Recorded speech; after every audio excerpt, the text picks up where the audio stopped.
So, good afternoon, everybody.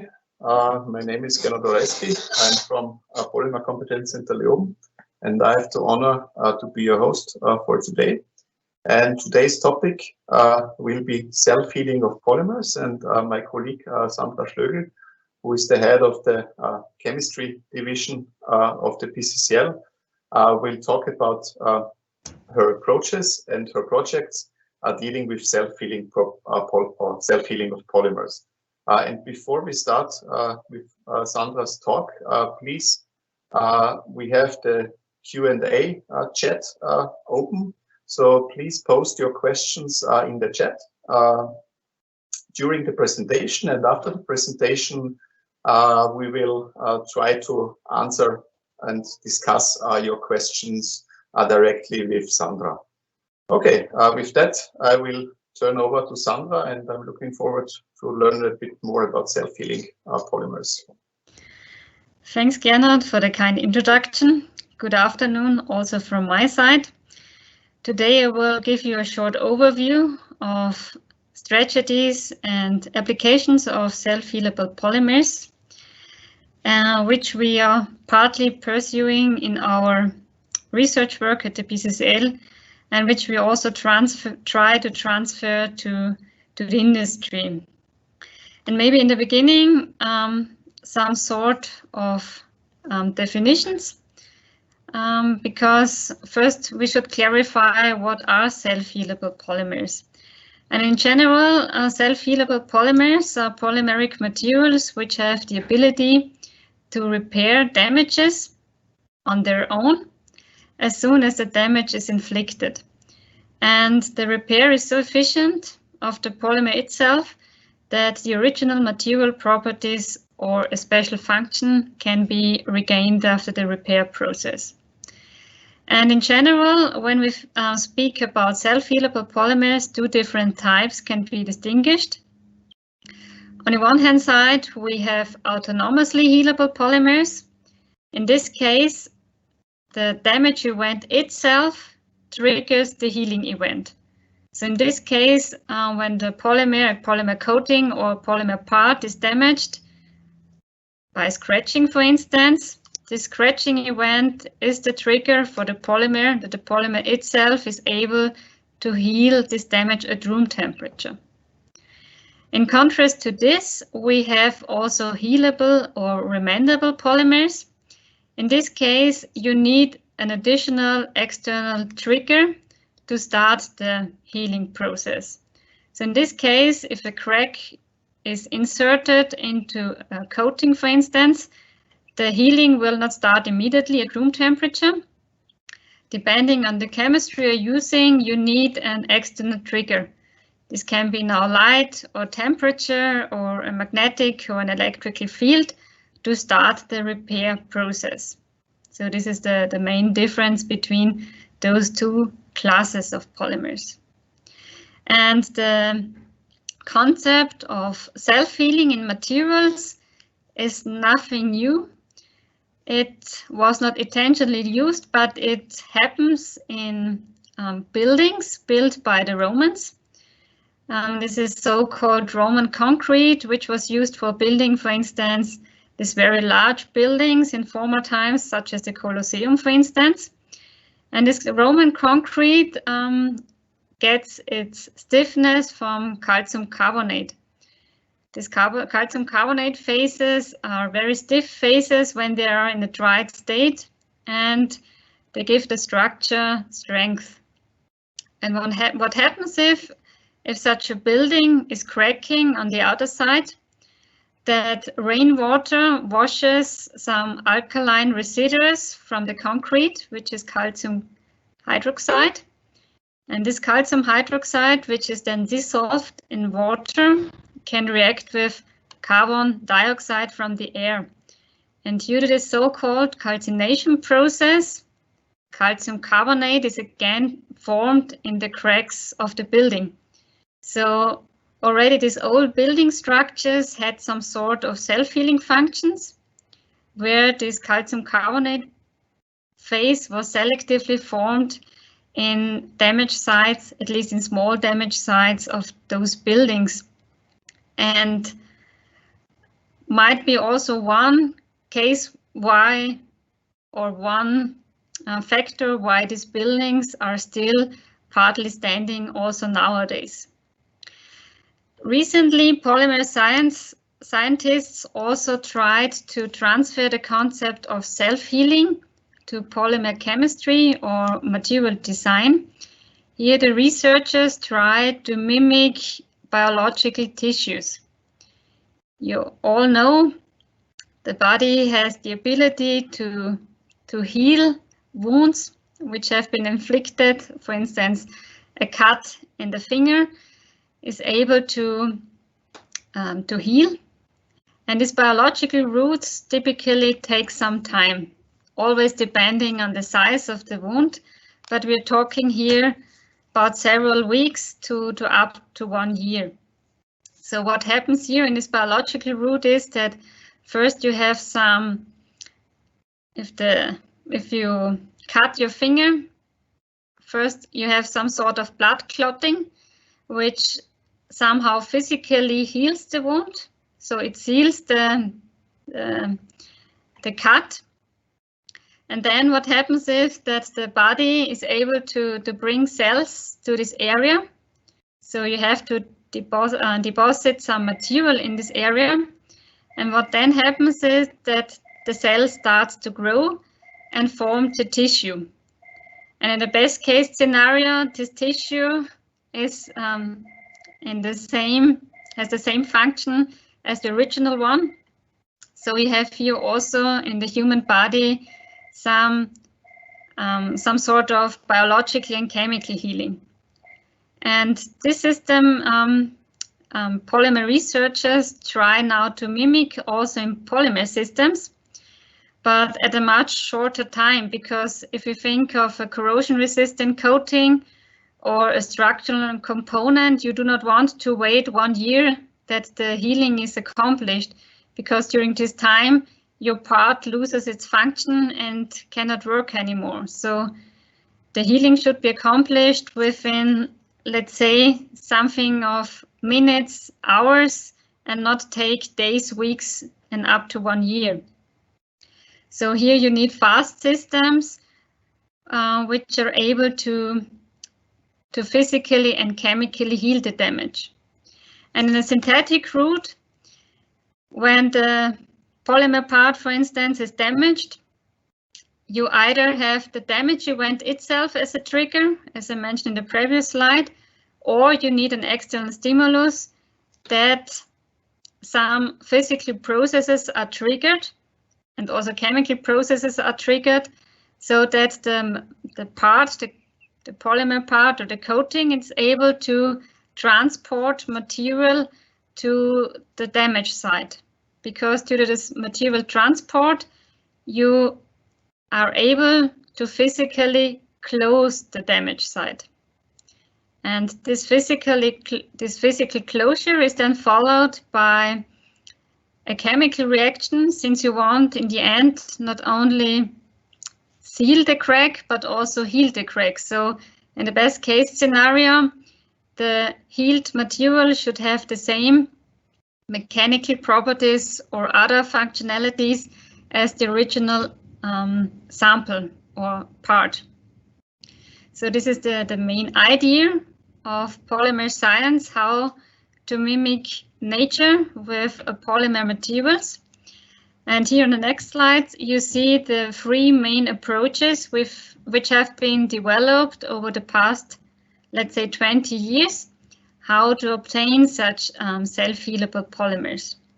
We will go then later on in detail on these 3 different approaches, but they are mainly distinguished themselves by their ability to have, a one-time healing, so that they can only heal one damage event and not a second one if it appears at the same damage site.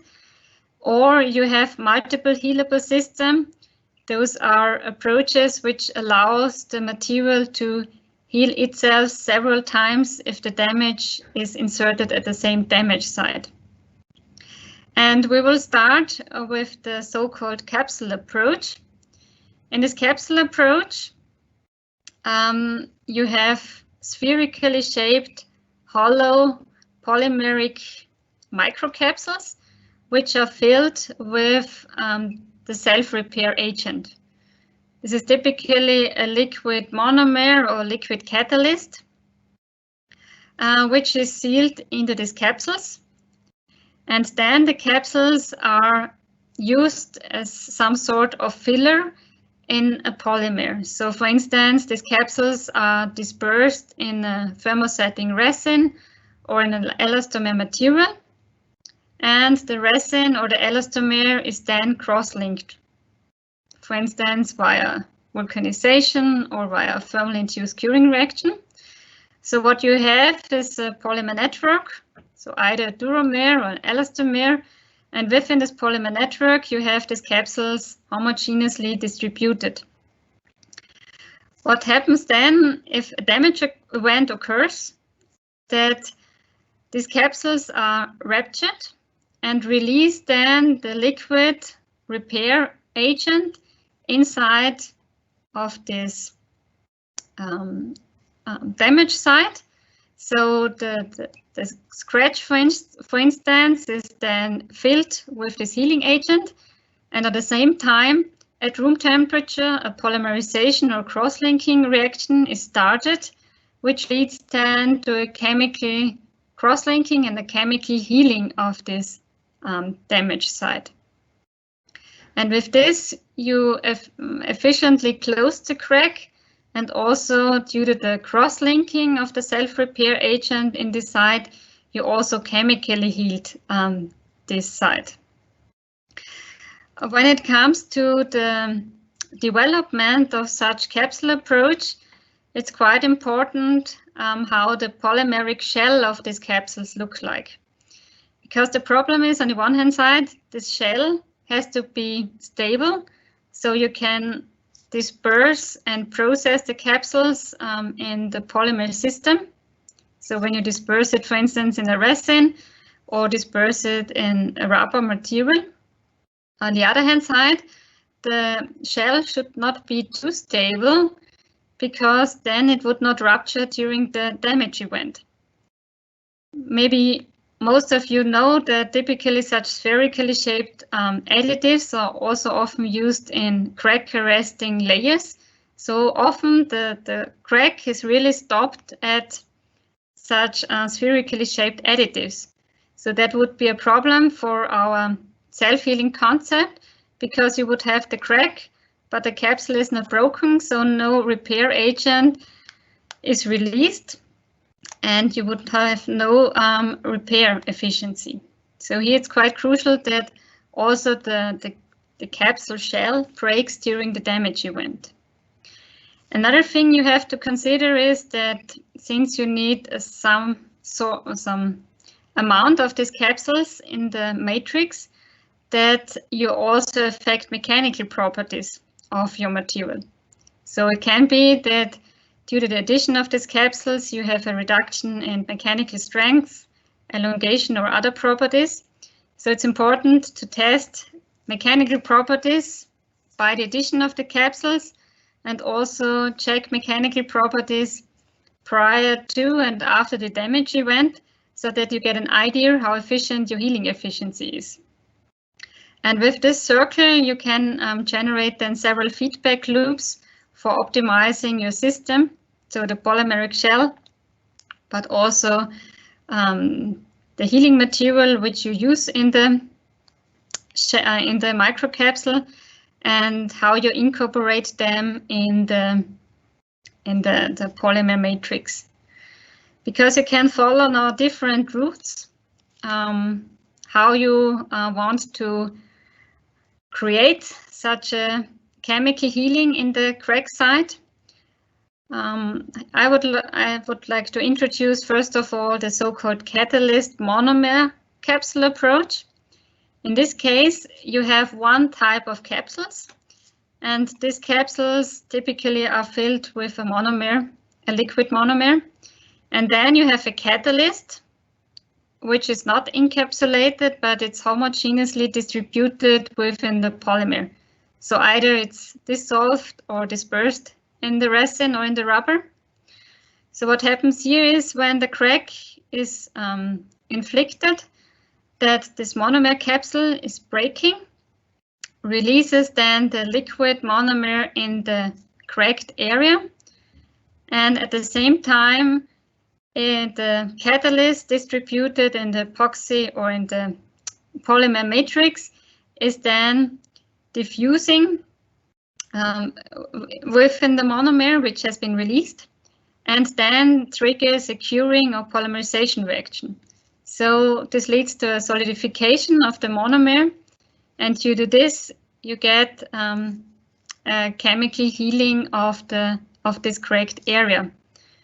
On the same time, you see here below the problem also of this capsule approach is that since the capsule loses its content, you get also some sort of porous structure inside into the material.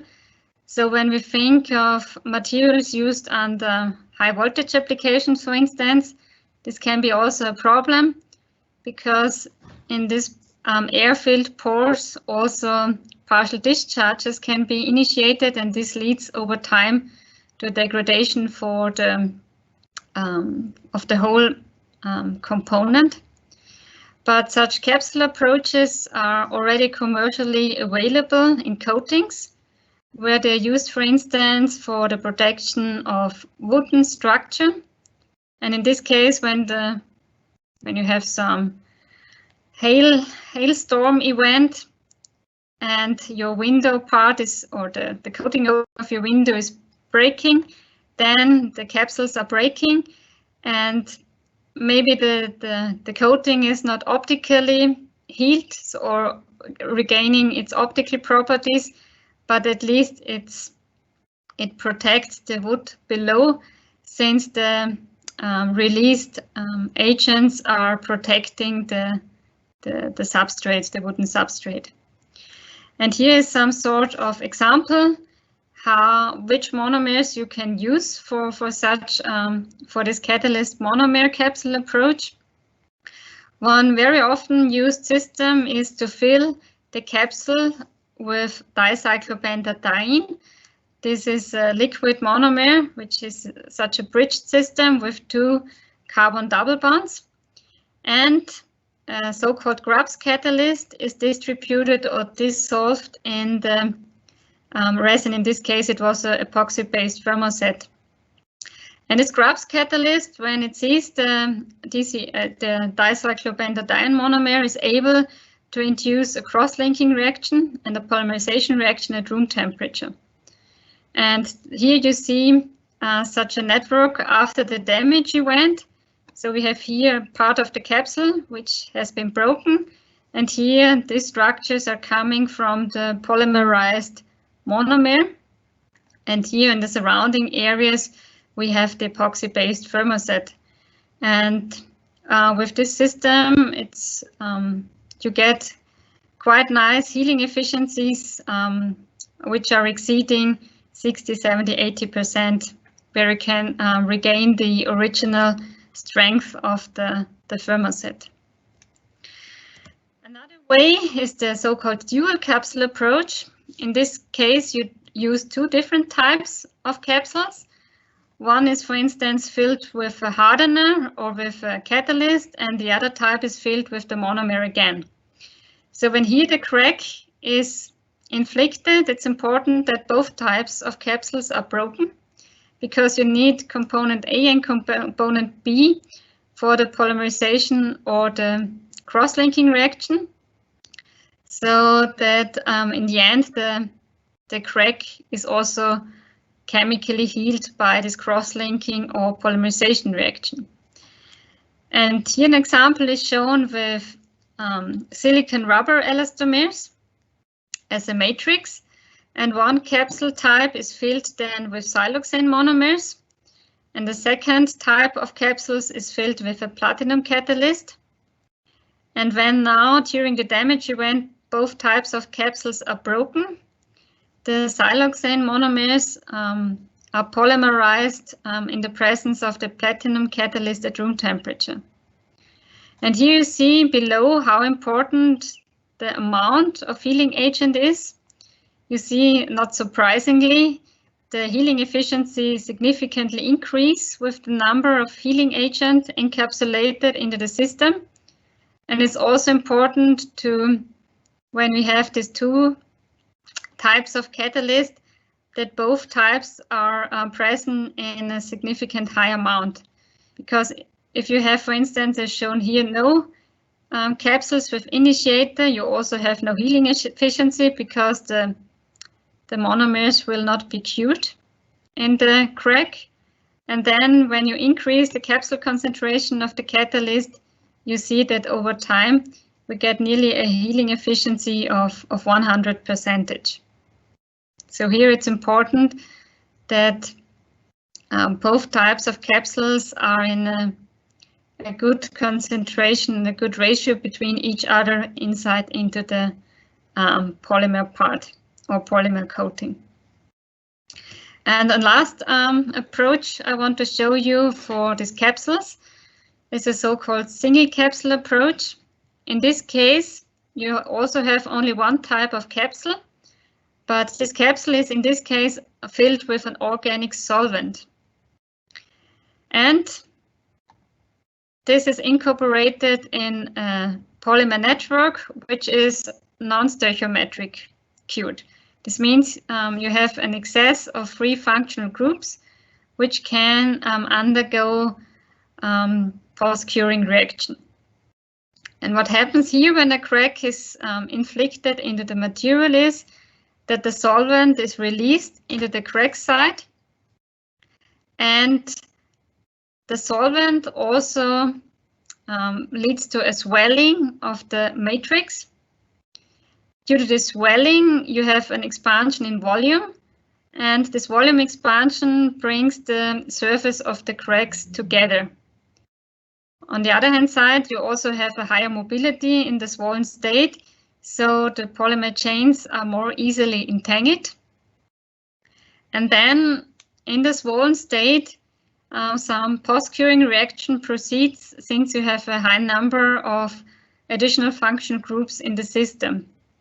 And when then the solvent evaporates over time, you again have a physically and chemically healed crack. Here it's very important, on the one hand side, what solvent you are using for which matrix, because the solvent really has to swell the material well so that the system works. When we think about epoxy-based thermosets, they typically have a moderate polarity. So when you use very highly unpolar systems like cyclohexane or toluene, they do not swell the matrix very well. So we have also here a very low healing efficiency. On the other hand side, when you have very polar solvents like alcohols or water, this also does not work well because also in this case they are not swelling the matrix. So for epoxy-based thermosets, it would be good to use some solvents with a moderate polarity like dimethylacetamide, dimethylformamide, or nitrobenzene, for instance. Another important point is then here shown on the left-hand side. For a good healing efficiency with the single capsule approach, the stoichiometry also plays a major role. This is shown here by this varying amine content. You see that at a certain amine content, we are not stoichiometrically anymore, so our cross-link density decreases. Due to the decrease in the cross-link density, you have a higher mobility of the system, which is always good for self-healable systems. On the other hand side, you also have a higher number of groups which have not been consumed during the curing reaction. And this you see then when we follow the healing efficiency, which is shown here. So in stoichiometric formulations with a high cross-link density, the healing efficiency is not that good, but you see then at a certain point you get a significant increase in the healing efficiency since you reduce the cross-link density and you on the same time increase the number of functional groups in the system which can undergo post-curing reactions.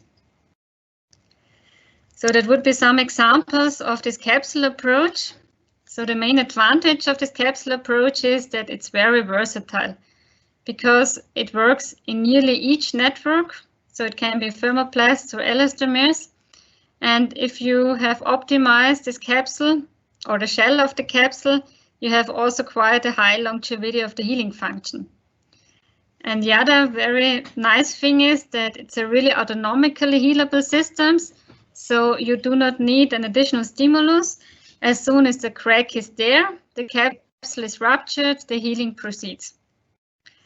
The disadvantages of the system is that, as we discussed, the capsules can compromise on the mechanical properties, and you have a problem if a crack is appearing at the same damage site, because this cannot be healed since the healing agent is already consumed in this area. And one way to overcome this one-time healing, which is the main limitation of this capsule approach, can be the so-called vascular approach. In this vascular approach, in the end, you use the same chemistries as I have shown you before, but here you do not encapsulate them in a spherically shaped additive. In this case, you use hollow fibers and microchannels, which can be, for instance, 1D, so when we only have fibers, but they can also be connected with each other, the best case in all 3 directions, so that they somehow mimic the blood vessels in the human body. And in this case, you have a larger reservoir of your healing agents, so you can also heal larger damage size. And on the other hand side, you have the possibility to refill the channels. So with this refilling, you have the possibility that you can heal cracks also if they are appearing at the same damage site over several times. The main limitation here is that you always have to keep attention that the viscosity of the repair agent is low enough, because you have to bring it somehow in this very small micro channels, and also here that the repair agent has a good wettability with the material of these channels. Because if the viscosity and wettability are not matching so well, then it can be quite tricky to get this liquid formulation inside in the small holes. Here is an example, which is the counterpart to this microcapsule approach I showed you with this dicyclopentadiene monomer. So here the researchers prepared a vascular system by 3D printing.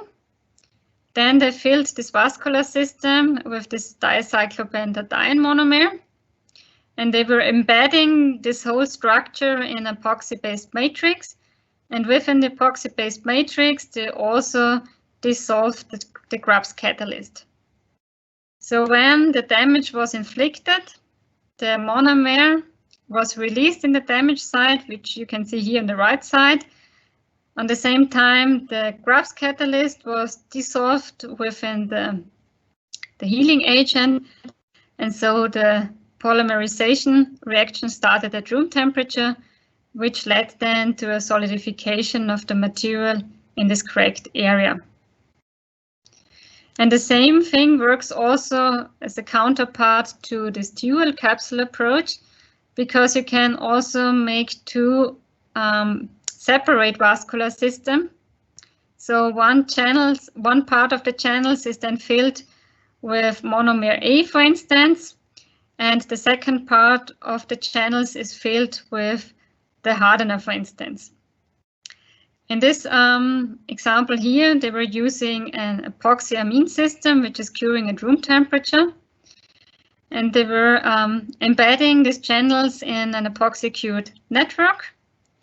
And you see here then the photographs where the crack was then inflicted in a 90-degree angle to the channels. And you see here then in this bright blue color how the resin is and the hardener are released in the crack side. And after they are meeting each other, they undergo the curing reaction at room temperature. And with this, you get also in these systems a healing at room temperature of the damaged side. And with this system, you have now the ability to also repeatedly heal materials at the same damage site. Here an example where the healing efficiency is plotted versus the healing cycles. You see with the microcapsules, you have only one healing event which you can carry out at the same fracture site. With a single network, this means that you only have, for instance, hollow glass fibers in the material filled with the repair agent. You see that you can have several healing cycles, in this case up to 7, and still have some sort of healing efficiency when the fracture occurs at the same site. But the best properties you get with a multiple network, so really an interconnected 3D network where you can heal more than 20 times the material when the crack is appearing at the same damage site. So with this, you have a tool to also make the system mimic the human body even closer, since it somehow mimic also the blood vessels. But the problem is that it's very tedious to prepare this vascular network itself, and it can even affect material properties more than these spherically shaped capsules. And also the choice of the healing agent is limited, as I told you before, by the viscosity and the wettability. So that's why also such systems did not find any industrial relevant application yet. This would be now 2 examples of autonomously healable system. So where really the damage event itself triggers the healing event. We have now also again a third concept, the so-called intrinsic approach. And this intrinsic approach needs actually an external stimulus to trigger the healing. So in this case, you do not need any additives, so like capsules or these channels, but the polymer itself is able to perform the self-healing. But this does not work in each network. So in this case, you need reversible crosslinks. So these are links in the system which can be on demand open and closed again. And this open and closure of the crosslinks affects the viscosity and affects also the flow of the material. And with this you can, as we will see later, chemically and physically close cracks, at least if there are somehow in the range of 50 to 100 micrometer. But in this case, with this intrinsic approach, you always need an external trigger. So this can be now a physical trigger, such as temperature or light or electrical or magnetic fields. Can be also chemical or biological stimulus, such a change in the pH value or some enzymatic reactions, for instance. Here it's always important when you start with the design of the network that you think about the application and then decide what trigger could work for your application. Because when you think of the human body, high temperatures would not be the best case scenario to use it for somewhere in your body. Also, light might be not the best choice. I mean, when you have some skin relevant application, then maybe, but as soon as you're working below skin level, then you have also a problem with light. So for instance, for these medical applications, magnetic fields would be one approach, or also that you use pH triggered reactions, since in the human body at different areas you have different pH values. So this would be one way to look at it. But with this intrinsic approach, with these networks, it's also the same as with the vascular approach. You are able to repeatedly heal the material when it's damaged at the same site, which is also one of the main advantages of this system. And when we speak or talk about reversible networks, here either reversible covalent bonds or supramolecular bonds can be distinguished. Supramolecular bonds typically rely on hydrogen bonding or ionic cross-linking or formation of metal complexes, but they typically lead to materials with low mechanical properties.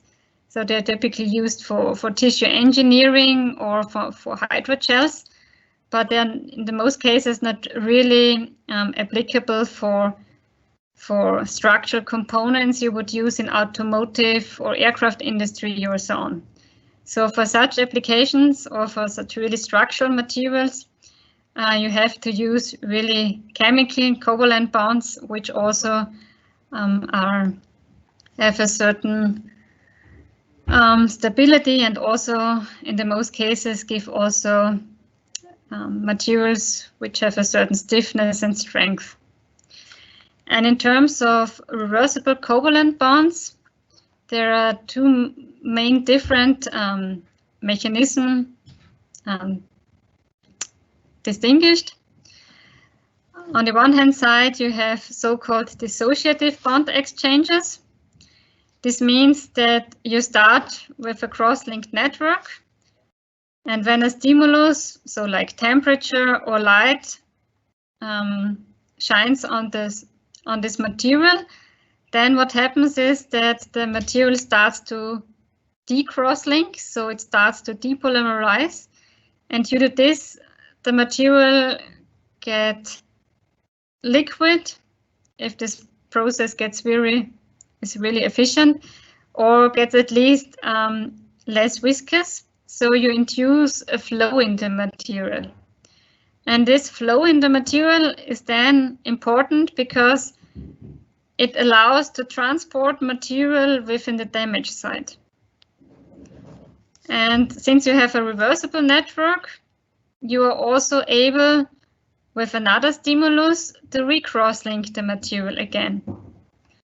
So this is then when the material has been transported to the crack or to the damage site, that when you use then another temperature or another wavelength, that you recross-link the material, and with this that you regain the original properties.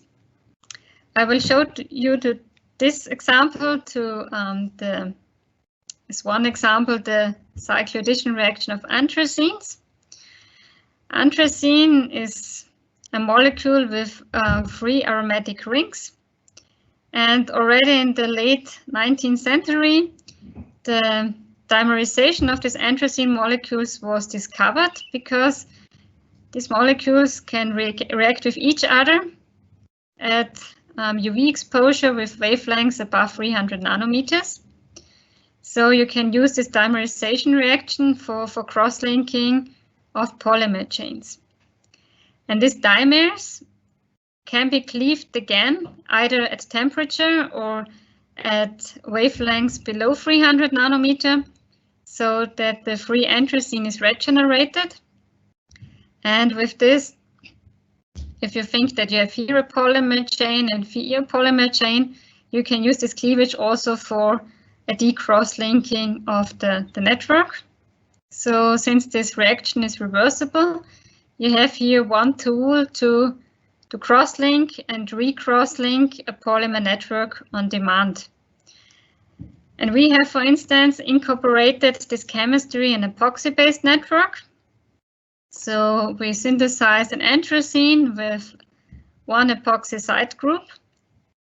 And in the presence of an anhydride hardener and another monofunctional epoxy monomer, we were thermally curing this formulation by ring opening reaction. And we ended up in some sort of thermoplastic pre-polymer, which had anthracene groups in the side chain. And across the side chain, we cross-linked the pre-polymer, and we were also able to decross-link the pre-polymer again by applying temperature.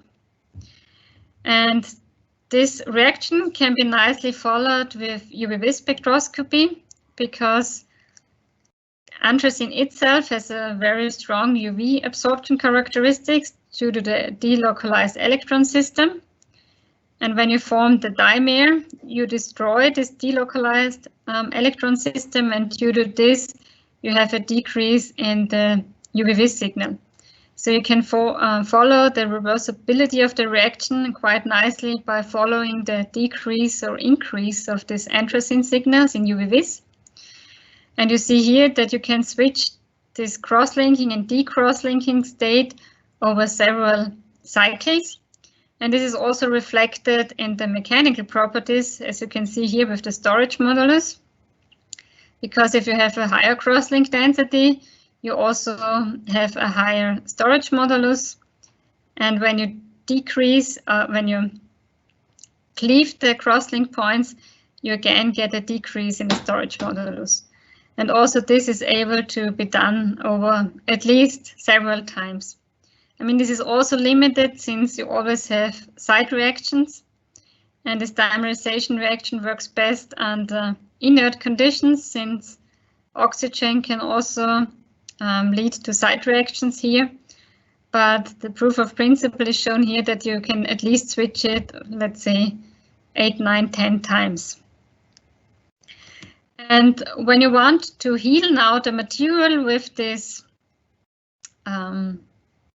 reversible reaction, the different steps are then shown here. So we have here the networks comprising this dimerized anthracene. So we have a lot of these anthracene crosslinks in the system. When then the material is damaged, we shine light on the surface of the damaged site with 255 nanometers.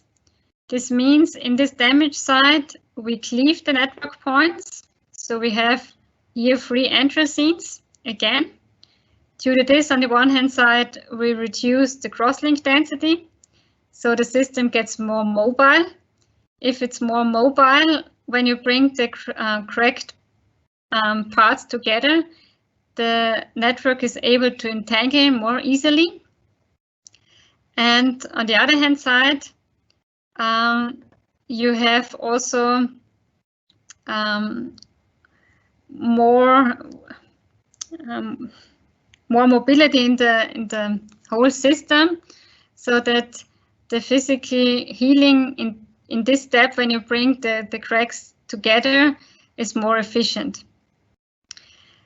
Since now we have here a much lower crosslink density than the surrounding material, we have also to illuminate this part a second time with long wavelength light, UV light, so that in this broken part we regenerate the crosslinks again. So this step would be then the chemical healing, so that you not only fuse the material together but also regain the covalent bonds in the system. And that would be one example how you can create or how you can exploit such reversible reactions for optically healable systems.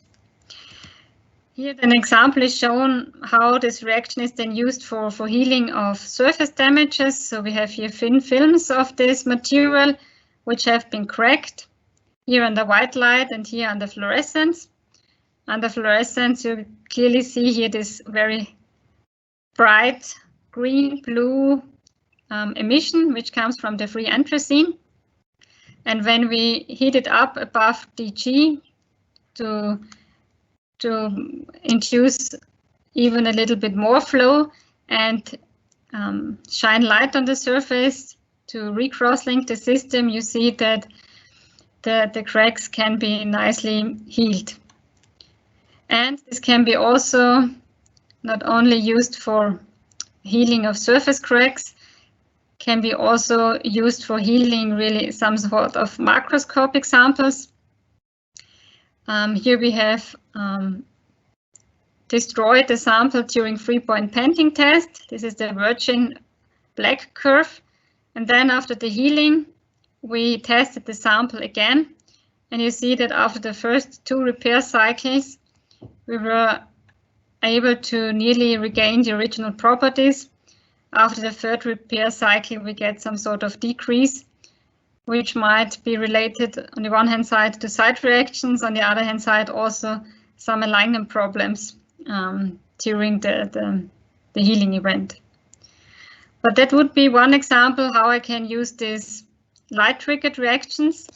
But you always have to consider that with light we have the big advantage that we have also local control of the properties, because I can shine light very precisely on surfaces, and I can do the healing under ambient conditions. So this works pretty well for coatings.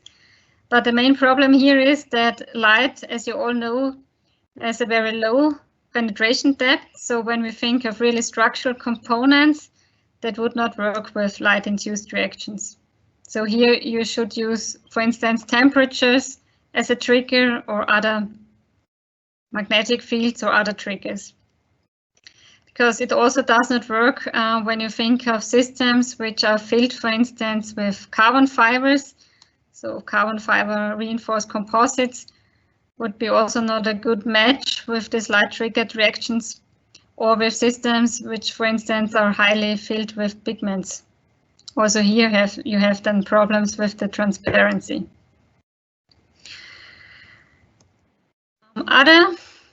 To also discuss in the last few minutes also the second type of reversible networks. They are called associative, or they're relying on associative bond exchanges. In this case, you also start with a network. But in this case, if the stimulus is applied, you do not have a cleavage of the bonds, but here a bond is formed. So in this case, you have in the beginning some sort of increase in cross-link density. And then when you further apply, for instance, the temperature, the bond is broken. And then you end up in the original cross-link density again. And then the cycle starts again, and a bond is formed in some other area of the network, and the bond is broken again in some other parts. So in this case, in contrast to this dissociative mechanism, you do not have a real depolymerization of the system. Due to this constant exchange of bonds, you get some sort of reflow in the material. So you get some creep in the material, which is then also used for the physical healing of the cracks, but you do not get such a spontaneous decrease in the viscosity like you have with this first system. So in this case, the average cross-link density is really maintained over the whole healing event, which is good because since you do not have such a drop in viscosity, you have also a better performance when you think of the healing of some structural components, which have to regain their strength and stiffness during the healing event. And one type of materials which undergo this associative reaction mechanism are so-called white-rimers. So at low temperature, white-rimers behave like a classical thermoset. So they are very stable and give stiff networks. But at a certain temperature, these chemical reactions are induced, and they induce this dynamic network characteristics. So you get this some sort of reflow. So you get some sort of the characteristics of thermoplastics. So when you are in the range of thermoplastic, you can weld, self-heal, and reprocess the networks. So there's a temperature trigger change between nearly 2 different polymer classes. And so when we think of, look here, the viscosity versus temperature, you see that below a certain temperature, they have also glass transition temperature and a switch from a glassy to a rubbery state. But at a certain temperature, which is called the topological freezing temperature or vitrification temperature, these exchange reactions are initiated. So these reversible reactions proceed in the material. And due to this, you get this Arrhenius-like decrease in the viscosity. And this is then responsible for welding, for reprocessing the networks, and also for healing of the networks. And this Arrhenius trend you also find in really strong glass-forming liquids. And that's why Leibler and co-workers coined the term vitromers 10 years ago. It's from vitreous polymers, from the Latin word vitreous, which is the name of glass in Latin. So due to this viscosity behavior at elevated temperature. And you can use now different mechanisms for these exchange reactions. So you can have it in polyurethanes, where you have vinyl analogous urethane bonds. You can also have it in silicon rubber materials, where you have exchange reactions of siloxanes, or more exotic networks, as is shown here, between thioesters, but which become very prominent also when it comes to technically relevant materials, is the exchange reactions in epoxy-based thermosets. Because when you cure an epoxy-based material with an anhydride or with a carboxylic acid and not stoichiometric formulations, then you end up in some hydroxyester moieties. And these hydroxyester moieties can also undergo exchange reactions, so-called transesterifications, in the presence of a catalyst. So in this case, you can introduce this self-healing function in a great variety of different technical epoxies by only adding an appropriate catalyst, for instance, Lewis acids like organic zinc salts or triphenylphosphines, or also Bronsted bases like these bridged amines in the system, because those catalysts then trigger these reactions at a certain temperature. When these reactions are started, they lead to the hopping of the crosslinks in the network. And due to this, the network loses its permanent nature and becomes dynamic. And due to this, you get creep and this material reflow. And here, for instance, some examples are shown how you can exploit this for welding, or in which systems you could, for instance, use this exchange reactions based on these vitromers. So here we had, for instance, a technical elastomer with a carboxylic acid in the side group, and we cross-linked it with a bifunctional epoxy. So we ended up again in hydroxyester moieties, and in the presence of the amine base, you see that you can repair fractured elastomers under temperature. You can also weld the materials at elevated temperature. At temperature above 120, you weld it in such a good way that not the welded part is breaking, but another part of the sample. And since due to these rearrangement reactions, you also rearrange the whole network, you can also reshape the elastomers at elevated temperature. So when you apply temperature plus reform the material and keep it for a certain time in this shape, you see that the material is able to keep this shape due to this topological rearrangement reactions in the network. And the same you can also realize in typically epoxy-based thermosets. Here an example is shown where we have tetrafunctional and trifunctional epoxies with a tertiary amine in their structure. So in this case, the catalyst for the transesterification reaction is already present in the structure of the monomer. And when you cure it with an anhydride, you end up also again in networks which have the ability to be reprocessed at elevated temperature, which is shown here. And depending on the stoichiometry and the structure of the functionality of the monomers, you can vary the glass transition temperature and also the topological freezing temperature over a broad window. And you can create also materials with DGs of 140 degrees C, which is already in a range which could be interesting for technical applications. And then for the last 2 minutes, you can also introduce the system in photocurable systems. For instance, in acrylates.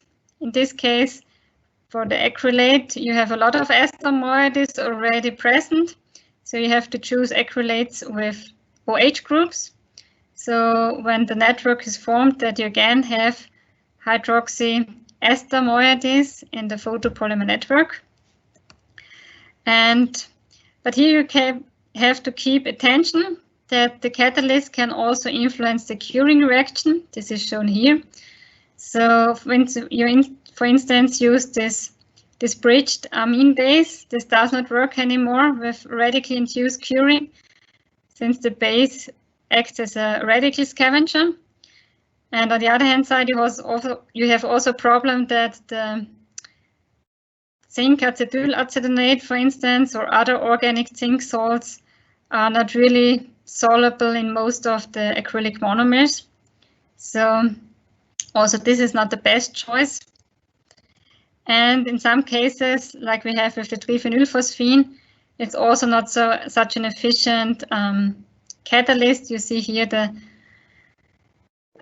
stress relaxation is not that pronounced compared to other catalysts. And what we discovered is that organic phosphates and phosphonates work quite well in these photocurable networks, and they also provide a good healing efficiency. So you see here the stress strain curves of a printed test sample, printed with a hole. This gives you the red graph. Printed totally, that gives you the black graph. And then when you heal this printed sample with the hole with a disc, and which was also printed, and the disc is you fit then in this hole and apply temperature, then you can heal this part, and you see that the blue curve is matching the red curve quite well. And here on the left-hand side is shown that with these materials, they are also able to undergo triple shape memory. Since you have two transition states, on the one hand, the glass transition temperature as a classical one, and on the other hand side, you have also this vitrification temperature, which can be also exploited for introducing a second shape in the material. Yes. And besides acrylic system, you can also introduce these vitrimer characteristics in tile acrylates, so in tile-in systems. So in this case, one acrylate is then replaced with a tile crosslinker. And the advantage with this is that you get much higher elongations, as you can see here, up to 50%. The stress is not that high, but that's typical for these tile click photopolymers. But with these systems, you also have quite a good healing efficiency, as you can see here below. And with this triple shaped function, you have also the ability for these 3D printed materials to use them as soft activators and soft acting structures, since you can personalize the structures quite easily and then use the two transition temperatures for for bringing movement in the system. And with this, I'm at the end of my talk. Thanks for your attention, and I hope I could give you an overview of the nice world of self-healable polymers. Thanks a lot, Sandra. We have a couple of questions in the chat, and the first one is also something that I wrote down. What about cost? So is it actually affordable to include any of these self-healing functions into a current application? Yeah, as I said, this microcapsule approach is already commercialized. So I think this has to be some cost efficient since they are selling it. It's actually an Austrian company who is selling it as self-sealing material. For this vascular approach, as I said, I do not see here a big chance to have it on a really market introduction, since it's more or less for science and for the papers. And for the vitrimers and for the intrinsic healing, I think if you have a working system, the costs are not that high, since you can use the standard resins you already have and only have to, some catalysts you already use as an accelerator in some systems. So I think if you can sell the functionality and can also be sure that the functionality is also working after several years, because I think that's the main problem, because nobody knows and nobody studies how this performance is over the lifetime of a coating or over the lifetime of a polymer part. Then I think you can also sell it at the higher costs, and then I think you can match also maybe the catalyst contents you have to include. But the catalysts I have shown you in the last few slides are all standard materials you find also in other coatings, so these are not very exotic materials. But okay, I think you led already to the second questions about long-term stability. So the question was, would it be possible to use the self-healing polymers, either approach, in long-term outdoor applications especially, so where you have, let's say, additional UV loads or high temperatures and so? Yeah, I think this capsule approach is feasible, since you have encapsulated and trapped the material.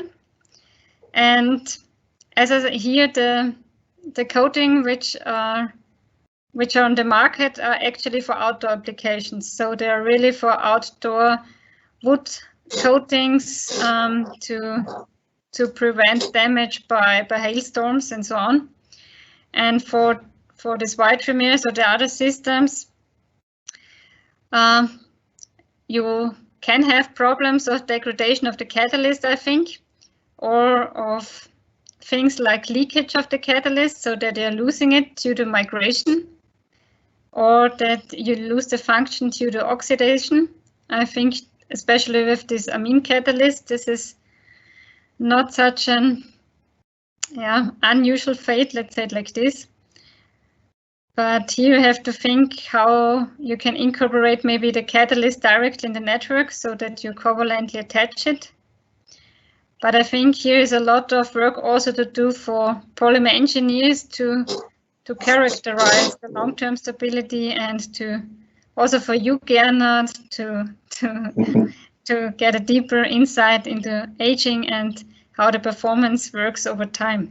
Because I think this is some field which is not yet so. Sounds like a project idea. Then one smaller question also. You mentioned that with these particles, when they crack the shells and then the self-healing is starting, then we have these pores sometimes left. So have it already been observed that these pores are then, let's say, the starting point for other cracks, or let's say starting point for material failure when all the self-healing capacities are gone? Yeah, for this capsule approach, as far as I remember, they often do this mode 1 fracture mechanics, I think it is, where you started the crack growth over time. So they do it once to crack the capsules, and they do it a second time to check how efficient this healing was. And there, in most of the cases, or in some of the cases, they get better results. In some of the cases, the results are worse, depending also on the material which is formed during the healing event.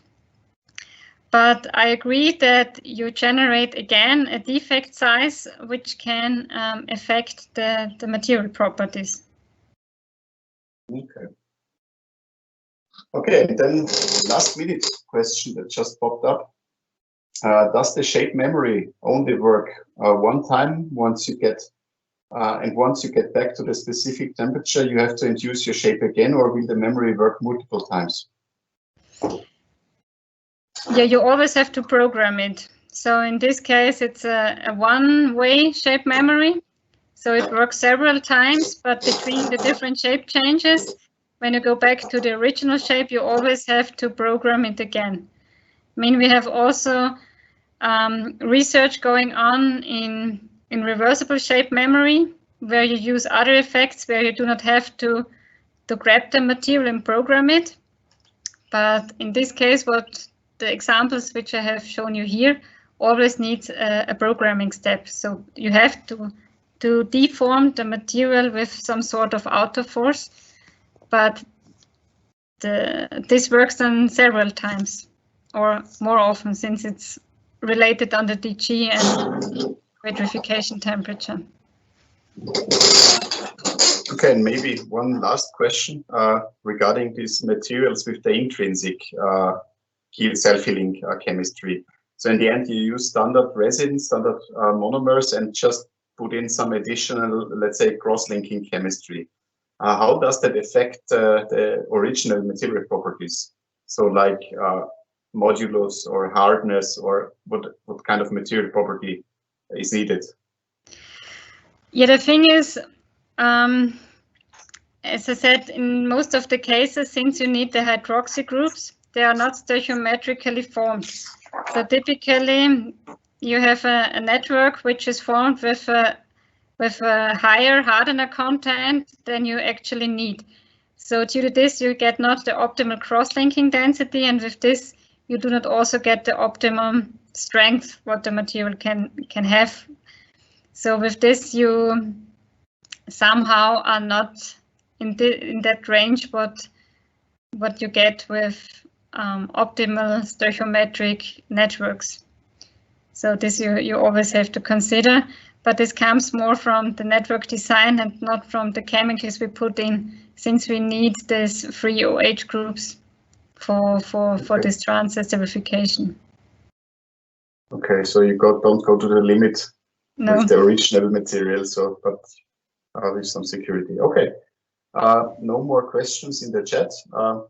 With that, thank you very much. Thanks to all of you for joining our second webinar. The third webinar will take place in May, in exactly 2 months. And our colleague, Petra Christopher, will talk about nano-indentation and possibilities of nano-indentation of polymers. So thanks also to Sandra for sharing her very interesting work, and see you next time in May, on May 14th at 2 p.m. Thanks, bye, have a good afternoon.